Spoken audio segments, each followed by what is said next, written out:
नाज़रीन इकराम, बहुत अहम टॉपिक है हार्डेंड क्रिमिनल की बेल। हार्डेंड क्रिमिनल किसे करार दिया जा सकता है, इस हवाले से सुप्रीम कोर्ट ने जो अपने फैसला जात में तशरीह की है, ये इस हवाले से एक भरपूर आर्टिकल नेशनल लैंग्वेज उर्दू में मेरी किताब कानून की हकमियत जो है उसमें मौजूद है। ये आर्टिकल नंबर 11 यहाँ पे दिया हुआ है, पेज नंबर 81 पे, यहाँ से भी आप ले सकते हैं। और ये आर्टिकल आपको डाउनलोड भी कर सकते हैं मेरे ब्लॉग पे जाकर। खतरनाक मुजरम करार दिए जाने की जमानत की बाबत सुप्रीम कोर्ट की तशरीह, ये है जी टॉपिक। जब भी हार्डेंड या खतरनाक क्रिमिनल के हवाले से बात की जाती है तो ये तयशुदा अमर है कि ऐसा मुजरिम जो कि इतना खतरनाक है, वो इंसानियत के लिए शदीद खतरा है और वो आम इंसानों के साथ नहीं रह सकता। ऐसे मुजरिमों के हवाले से कानून को सख्त फैसले करना पड़ते हैं, क्योंकि इस तरह के मुजरम माशरे की समाजी, इमरानी, अखलाकी, माशी और मजहबी इक़दार के लिए हरदम शदीद खतरे का बायस बने रहते हैं।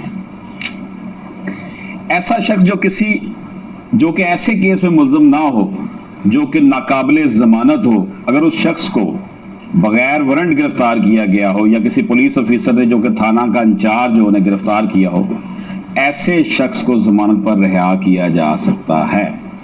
ऐसा मुल्ज़म जिस पर कत्ल का इल्ज़ाम हो और उस जुर्म की सज़ा मौत हो और उसको गिरफ्तार हुए 1 साल से ज़ायद का अरसा गुजर चुका हो और उसका ट्रायल अभी तक मुकम्मल ना हुआ, यानी ट्रायल कंक्लूड नहीं अभी तक हो सका। ऐसा शख्स जिसको सजाए मौत की सज़ा हुई हो और वो मुल्ज़म मुसलसल 2 साल से ज़ायद अरसा तक जेल में और अभी तक उसके केस का ट्रायल मुकम्मल ना हुआ हो, तो उसको ज़मानत पर रिहा कर दिया जाएगा। ये तो मुख्तलिफ सज़ाओं के साथ रिहाई जो बेल ली जाती है कि अभी तक ट्रायल अगर कंक्लूड नहीं हुआ तो बेल पर रिहा कर दिया जाए। अगर मुल्ज़म के केस की तफ्तीश किसी भी सतह पर हो और कोई भी वजह ना हो कि यकीन किया जा सके कि मुल्ज़म से ऐसा जुर्म सरजद हुआ है जो कि नाकाबिले ज़मानत है या अभी तक ट्रायल मुकम्मल ना हुआ है या केस की मज़ीद तफ्तीश होना बाकी है, तो उसकी ज़मानत हो सकती है। अगर किसी वक्त भी किसी मुल्ज़म का ट्रायल नाकाबिले ज़मानत केस में हुआ हो और अभी तक फैसला ना आया हो और ये बात करीने क़ियास हो कि मुल्ज़म कसूरवार साबित नहीं हो सकेगा, तो उस मुल्ज़म की ज़मानत ले ली जाएगी। तो ये अब देख लें कि अगर तो ट्रायल मुकम्मल नहीं है लेकिन ऐसा लग रहा है बादिल नज़र में कि ये फ़ैसला जो है मुल्ज़म के हक़ में आएगा, मुल्ज़म कसूरवार साबित नहीं हो सकेगा, तो फिर भी उसकी बेल ले ली जाती है। जगत राम बनाम रियासत 1997 सुप्रीम कोर्ट पेज 36 ये अथॉरिटी है जी के मुताबिक ऑर्डर 4 ऑफ 1979 के तहत मज़कूरा केस में मुल्ज़म पहले से भी किसी मुकदमे में मुलव्वस ना है और ना किसी जुर्म की सरगर्मी में पहले से मुलव्वस रहा है, इसलिए ख़तरनाक मुजरम की सफ़ में नहीं गर्दाना जा सकता। इस हवाले से सिर्फ हकीकत यह है कि मुल्ज़म से हेरोइन बरामद हुई जो कि मुबैना तौर पर वह गधा गाड़ी पर ले जा रहा था। इस बना पर मुल्ज़म को सख्त गिर या ख़तरनाक मुल्ज़म नहीं गर्दाना जा सकता। जो मुबैना जुर्म हुआ है उसकी सज़ा उम्र कैद है, अभी ट्रायल मुकम्मल नहीं हुआ, ना ही मुस्तकबिल करीब में ट्रायल मुकम्मल होता नज़र आ रहा है। मुल्ज़म को कैद में 1 साल से ज़ायद का अरसा हो चुका है। अपील की इजाज़त की पिटीशन को अपील में बदल दिया जाता है जिसकी इजाज़त दी जा चुकी थी और मुल्ज़म की ज़मानत भी ली जाती है। ये जी मज़कूरा मुकदमा की समाअत जो है सुप्रीम कोर्ट में हुई और उसको बेल दे दी गई। इस केस का फैसला लिखते हुए ऑनरेबल जज ने कहा कि सिंध हाई कोर्ट के 2/5/1995 के फैसले के खिलाफ अपील करने की इजाज़त मांगी गई है, जिस फैसले में मुल्ज़म की ज़मानत 3 proviso section 497 sub section CRPC 1 PC के तहत नहीं दी गई कि मुल्ज़म ख़तरनाक मुजरमों की सफ़ में शामिल है। हमने इस केस में एडवोकेट जनरल सिंध को 1/8/1995 को नोटिस जारी किए और दरख्वास्त गुजार और सरकार के वकील साहबान का मौक़िफ़ सुनने के बाद इस पिटीशन को अपील में बदल दिया और इसको डिस्पोज ऑफ कर दिया। पिटिशनर 9/9/1993 को हदूद आर्टिकल के हदूद ऑर्डर के आर्टिकल के तहत मुबैना तौर पर 25 किलोग्राम हेरोइन को गधा गाड़ी पर ले जाने के जुर्म में गिरफ्तार हुआ। तो अब हम देख सकते हैं कि यहाँ पर अदालत ये करार दे रही है कि इसकी कोई साबका हिस्ट्री नहीं है, कन्विक्टेड नहीं है, तो इसे हमने हार्डन क्रिमिनल नहीं कह सकते, क्योंकि हार्डन क्रिमिनल की वजह से बेल फिर नहीं हो पाती। पिटिशनर ने ट्रायल कोर्ट में जमानत की दरखास्त इस बना पर दायर की कि पिटिशनर 1 साल से ज्यादा अरसा से जेल में है और अभी तक केस का फैसला ना हो पाया है, जो कि ट्रायल कोर्ट ने 22/9/1994 को मुस्तरद कर दी। बाद पिटिशनर ने हाई कोर्ट में रसाई हासिल की, लेकिन वहां भी इसकी दरखास्त जमानत रद्द कर दी गई। हाई कोर्ट के फादर जज साहब ने 3rd proviso sub section 1 of section 497 मजमूआ ज़ब्ता फौजदारी के तहत इस बना पर दरखास्त बंद रोकी कि मुल्ज़िम ने दिन के वक्त हेरोइन को ले जाकर खुद को खतरनाक और सख्त गिर क्रिमिनल साबित किया है। यानी कि ट्रायल कोर्ट ने भी और हाई कोर्ट ने भी उसकी जमानत खारिज कर दी थी, लेकिन सुप्रीम कोर्ट ने जाकर इसलिए उसकी जमानत नहीं ली गई। फाजिल हाई कोर्ट के जज साहबान ने इस बात को भी फैसले के दौरान मद्देनजर रखा कि हेरोइन ले जाने के जुर्म की सजा मुल्ज़िम की कैद के दौरान बढ़ा दी गई है और अब एक तरमीम के तहत जो कि 7/8/1994 को हुई है, उससे अब सजाए मौत कर दिया गया है। दरखास्त गुजार के फाजिल वकील ने कहा कि दरखास्त गुजार कभी भी किसी मुजरमाना कार्रवाई में मुलव्वस नहीं रहा। अब ये बताया जा रहा है कि ये हार्डन क्रिमिनल नहीं है, जिसकी वजह से हाई कोर्ट और ट्रायल कोर्ट इसको बेल नहीं दे रहे। और रिकॉर्ड ये बात जाहिर करता है कि ना ही दरखास्त गुजार के खिलाफ कोई भी क्रिमिनल केस ज़ेर समाअत है। दरखास्त गुजार के वकील ने मजीद ये कहा कि कहीं भी ये साबित नहीं होता कि उसने इस अंदाज में एक्ट किया है जिससे वो हार्डन क्रिमिनल या खतरनाक क्रिमिनल गर्दाना जा सकता है।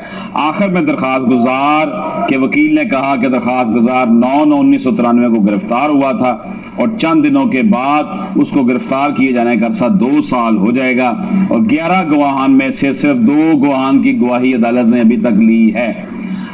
नाज़रीन करम, यहाँ पे एक बात मैं अर्ज करता चलूँ कि हमारा प्रोसिक्यूशन का निज़ाम इंतहाई ऑब्सोलीट है, इंतहाई नाकारा है। उसकी वजह ये है कि सरकारी वकला जो हैं आम तौर पर इसमें सिफारशी लोग भर्ती हो जाते हैं, सियासी बुनियादों पर भर्ती हो जाते हैं, नेपोटिज्म की वजह से भर्ती होते हैं और वो प्रॉपर काम नहीं करते।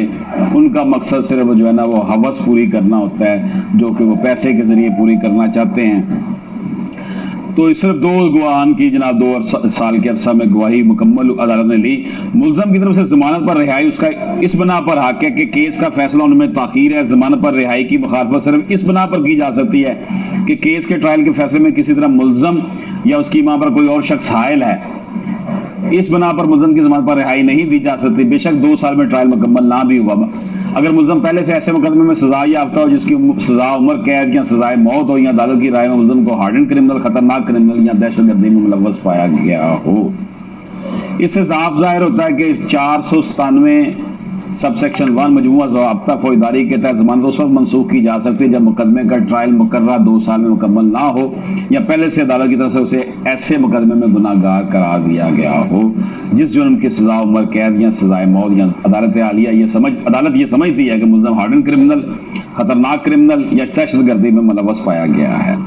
मोहम्मद हनीफ बनाम सरकार PLD 1986 कराची 437 के मुताबिक मुल्ज़म को हार्डन क्रिमिनल, खतरनाक क्रिमिनल या दहशतगर्दी में मुलव्वस पाया जाना करार दे दिया। अदालत की तरफ से इन शवाहद की बना पर जो कि बेल एप्लीकेशन की सूरत में अदालत के सामने फाइंडिंग्स आई हैं या दीगर तरीकों से अदालत के में ऐसी फाइंडिंग्स आती हैं, इस केस में मुल्ज़म को पेंडिंग मुकदमात में हार्डन क्रिमिनल या खतरनाक क्रिमिनल करार दे दिया जा रहा है। और साथ ये भी कि मुल्ज़म ने अपनी सगी बहन की बेटी को रेप किया है। इस बना पर 4th proviso of section 97 sub section 1 मजमूआ ज़ब्ता फौजदारी के तहत अदालत ने उसकी जमानत को डिक्लाइन किया है। जलाल बनाम अल्लाह यार केस 1993 SCMR 525 के मुताबिक इस अदालत ने लीव ग्रांट कर दी थी।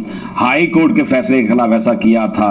उस केस में अदालत ने मुल्ज़म को हार्डन और खतरनाक क्रिमिनल करार दिया था। हालांकि मुल्ज़म ने 2 अफराद को इंतहाई ज़ालिमाना तरीके से कत्ल किया था। इस अदालत ने आखिरकार अपील डिसमिस कर दी थी और हाई कोर्ट के जमानत लिए जाने के फैसले 3 प्रोविजो सेक्शन 1 497 मजमूआ ज़ब्ता फौजदारी को बरकरार रखा था, क्योंकि मुकदमे के शवाहद ये साबित नहीं करते थे कि मुल्ज़म हार्डन क्रिमिनल या खतरनाक क्रिमिनल है। अगरचे मुलजम ने 2 अफराद को कत्ल किया था, लेकिन मुलजम से ऐसा सिर्फ एक गोली चलने से हुआ। FIR से यह साबित नहीं होता कि मुलजम क्रिमिनल फितरत का मालिक है और वो किसी और जुर्म में भी पहले से शरीक है। इस वक्त जो केस हमारे सामने है, इससे ये शवाहद मिलते हैं कि मुलजम पहले से सजा याफ्ता ना है, ना ही इसके खिलाफ किसी और जुर्म में पहले से शरीक है, ना इस वक्त जो केस हमारे, इससे ये शवाहद मिलते हैं कि मुलजम पहले से सजा याफ्ता ना है, ना इसके खिलाफ किसी केस में कहीं प्रोसिक्यूशन हुई। सिर्फ ये कि मुलजम पर यह इल्ज़ाम है कि मुलजम दिन की रोशनी में गदा गाड़ी पर हेरोइन ले जा रहा था। इससे ये नहीं करार दिया जा सका मुलजम हार्डन क्रिमिनल या ख़तरनाक क्रिमिनल है। ऐसा कोई मवाद भी अदालत के सामने पेश नहीं किया गया जिससे यह साबित हो कि मुलजम हार्डन क्रिमिनल या ख़तरनाक मुलजम की साथ में शामिल है। जिस जुर्म में मुलजम जेल में है उस जुर्म की ज़्यादा से ज़्यादा सजा उम्र कैद और मुलजम 1 साल से ज़ायद अरसे से कैद में है और मुस्तकबिल करीब में ट्रायल मुकम्मल होने का इम्कान भी नहीं है। और FIR के मुताबिक 11 गवाह में से सिर्फ 2 की गवाही अदालत में हुई है। जज साहबान ने फैसले में लिखा कि हम दरखास्त मंजूर करते हुए दरखास्त गुजार का ट्रायल मुकम्मल न होने की बिना पर जमानत मंजूर करते हैं। दरखास्त जमानत 2 लाख की श्योरिटी पर ग्रांट की जाती है। इस मुकदमे में अदालत उस्मान ने मुलजम को जमानत पर रिहा करने का हुक्म फरमा दिया। वजह इसमें यह बयान की गई कि यह दुरुस्त है कि मुलजम को हार्डन क्रिमिनल कहा जा रहा है, लेकिन ऐसा साबित नहीं हो पाया और मुकदमे का ट्रायल भी मुकम्मल नहीं हुआ और मुलजम को अभी इस मुकदमे में सजा भी नहीं हुई। नाज़रीन इकराम, ये बड़ा अहम टॉपिक है कि बेल डिक्लाइन करते वक्त हार्डन क्रिमिनल कहा जाता है कि ये ख़तरनाक मुजरम है और इसलिए ये जो हमने केस लॉ आपकी खिदमत में इसमें पेश किया है, इस केस लॉ में जो 1997 SMER 36 है, इसमें ये बात साबित की गई है कि ट्रायल कोर्ट और हाई कोर्ट जो है वो इसकी इस बिना पर नहीं ज़मानत ले रहे कि जनाब ये हार्डन क्रिमिनल है, लेकिन 2 साल होने को आए हैं और उसका ट्रायल मुकम्मल नहीं हुआ और गवाहान जो हैं 11 के करीब हैं, जिसमें से 2 गवाहान को जो है वो पेश किया गया है। तो ये और उसकी कोई साबका हिस्ट्री भी नहीं है, कोई नॉन कन्विक्टेड है पहले से, कोई इस तरह के हीनियस क्राइम में वो मुलव्वस नहीं है, ना दहशतगर्दी की दफात है। तो ऐसे शख्स को हम हार्डन क्रिमिनल नहीं कह सकते। इसमें फिर दूसरे केसेस का भी हवाला दिया जिसमें वो बहन की बेटी के साथ रैप का केस और 1-2 और केसेस की रेफरेंस जज साहब ने दी है। ये जो मैंने आपकी खिदमत में ये केस पेश किया है, इससे बात ये वाज़ेह होती है कि हार्डन क्रिमिनल के पैरामीटर्स क्या हैं, किन बुनियादों पर हम किसी मुलजम को हार्डन क्रिमिनल कह सकते हैं। दोस्तों, बेल का जो असूल है वो ये है कि बेल में ये देखा जाता है, हार्डन क्रिमिनल के हवाले से वो अपने तफसीलन बात सुनी, केस लॉ देखा और मेरा रिसर्च बेस्ड आर्टिकल भी मैंने आपको सुनाया जो मेरी किताब कानून की हकमियत में है। इसी तरह का आर्टिकल मेरी नई किताब कानून और अवाम में भी है जो कि 2020 में शाया हुई, 2022 में शाया हुई। अदालत की ये कोशिश होती है कि किसी भी बंदे को, किसी भी मुल्ज़िम को नाहक बिहाइंड द बार ना रखा जाए, गिरफ़्तार ना किया जाए, नज़रबंद ना किया जाए, जेल में ना रखा जाए। इसके लिए वो तमाम तर जो है ना वो पहलू देखती है। अब हार्डन क्रिमिनल अगर तो वो सोसाइटी के लिए ख़तरनाक नहीं है और उसका कोई साबका रिकॉर्ड भी नहीं है तो उसे फिर आप हार्डन क्रिमिनल नहीं कह सकते। तो ये एक बड़ी अच्छी गुफ्तगू है, बड़ा अच्छा थीसिस है हार्डन क्रिमिनल के हवाले से। वो स्टूडेंट्स जो सिविल जज का इम्तिहान दे रहे हैं, DPP का इम्तिहान दे रहे हैं, एडिशनल सेशन जज के एग्ज़ाम दे रहे हैं, उनके लिए भी ये यकसा मुफीद है।